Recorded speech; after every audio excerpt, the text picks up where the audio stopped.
Anda masih bersama kami dalam Kominfo Newsroom. Pemirsa, Kementerian Kesehatan bersama platform YouTube meluncurkan fitur periksa atau penyedia ragam informasi kesehatan Anda. Fitur periksa ini diharapkan mampu mengedukasi serta meyakinkan masyarakat terhadap kredibilitas penyebaran informasi dalam bidang kesehatan.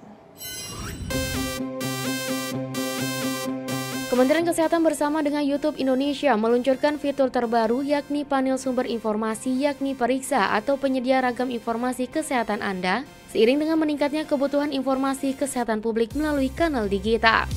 YouTube Health merupakan salah satu panel informasi yang menyediakan konteks sumber informasi terkait kesehatan yang dapat membantu penonton untuk mengidentifikasi video dari sumber yang terpercaya serta masyarakat Indonesia juga dapat melihat beberapa fitur baru di samping hasil penelusuran dan video terkait kesehatan.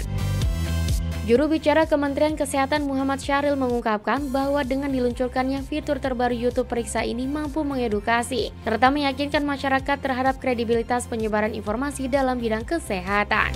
Nah, ini dengan kehadiran YouTube ini atau YouTube Kesehatan itu harus juga bisa memberikan suatu edukasi, ya, sehingga masyarakat itu nanti bisa memberikan suatu keyakinan akan informasi baik yang dikolaborasikan oleh YouTube maupun oleh kita semua, ya. Nah, tentu saja kalau kita melihat saat ini di media-media ini kan ada dua sisi nih, ada yang kadang-kadang benar beritanya, kadang-kadang hoax tadi, atau kadang-kadang memang dia provokasi, ya kan? Ya, kita bisa melihat media sosial, ya, baik itu WhatsApp, IG, kemudian Facebook, kemudian di video pun begitu kan. Nah, kadang-kadang ada suatu berita yang sebetulnya kebenarannya nggak pas. Nah, mungkin dengan kehadiran ini, Kementerian Kesehatan ingin, ya, apa yang ingin disampaikan ini betul-betul tadi, ya bagaimana hoax itu nanti kalau muncul bisa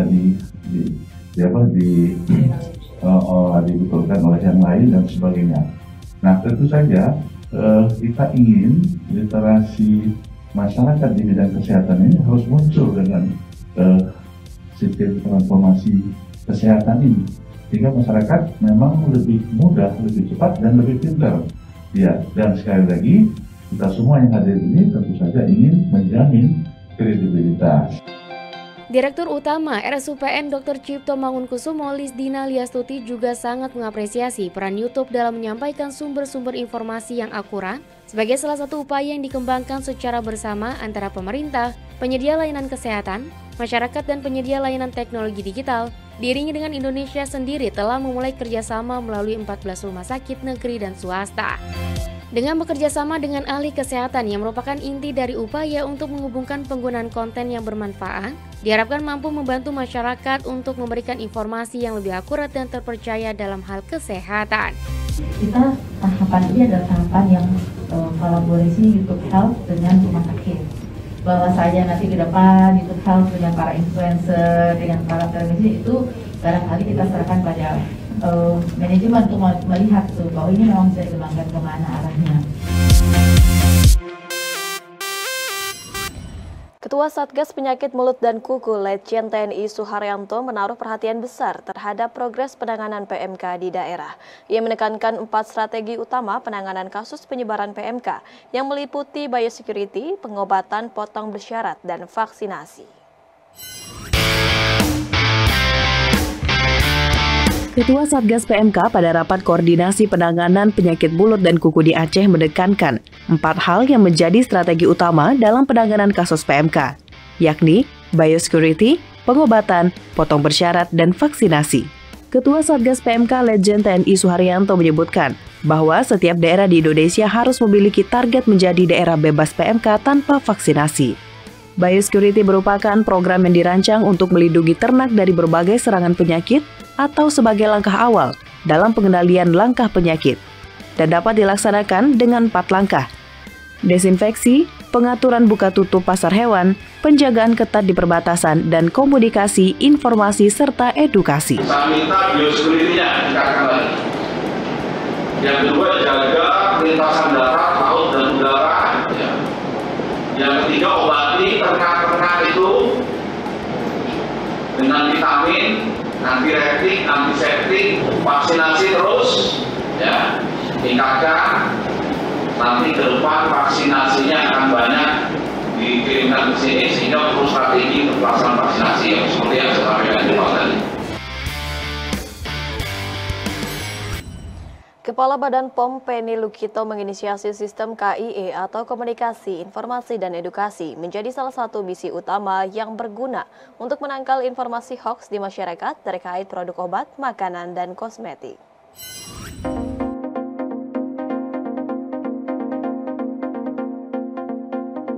Badan Pengawas Obat dan Makanan menggelar rapat koordinasi nasional dengan tema Komunikasi, Informasi, dan Edukasi atau KIE, Obat dan Makanan Adaptif dan Inovatif menghadapi era Society 5.0 yang dilakukan pada Selasa, 9 Agustus 2022.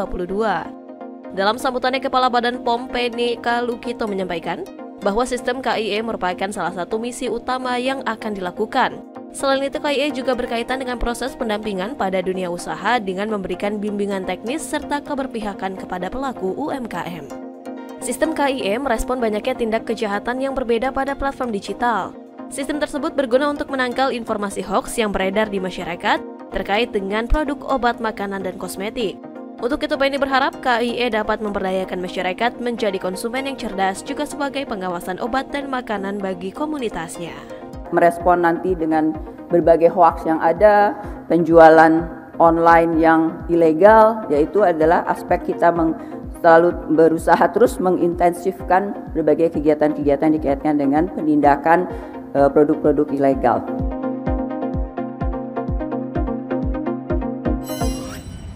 Bank Indonesia meluncurkan Gerakan Nasional Pengendalian Inflasi Pangan. Gerakan ini menjadi langkah komitmen untuk mengoptimalkan langkah-langkah pengendalian inflasi nasional. Hal ini disampaikan Gubernur Bank Indonesia Peri Warjio melalui gelaran sinergi Gerakan Nasional Pengendalian Inflasi Pangan di Kota Malang, Jawa Timur.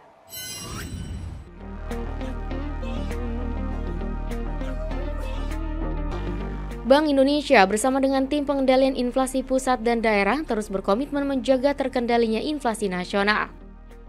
Hal tersebut diwujudkan melalui gelaran sinergi Gerakan Nasional Pengendalian Inflasi Pangan atau Gernas PIP pada 10 Agustus 2022 di Kota Malang.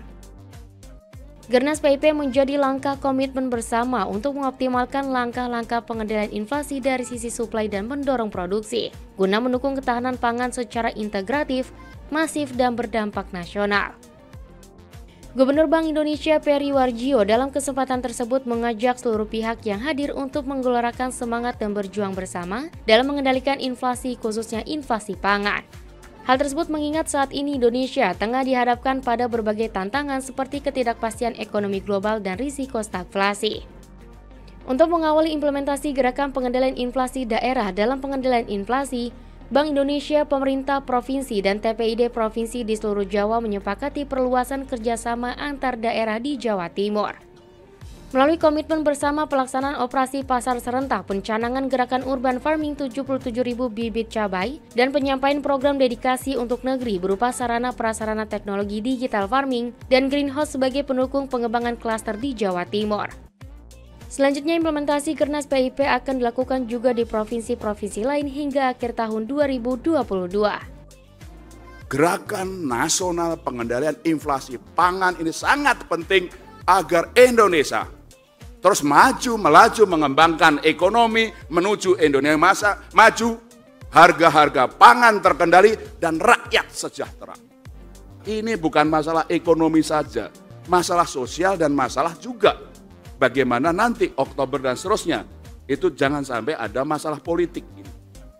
Jadi mohon inflasi ini seperti layaknya kita terus ingin menegakkan kemerdekaan kita, mensejahterakan rakyat. Jangan sampai daya beli rakyat itu turun karena inflasinya 10,47%. Kita harus turunkan paling tinggi 6%, kalau bisa 5%.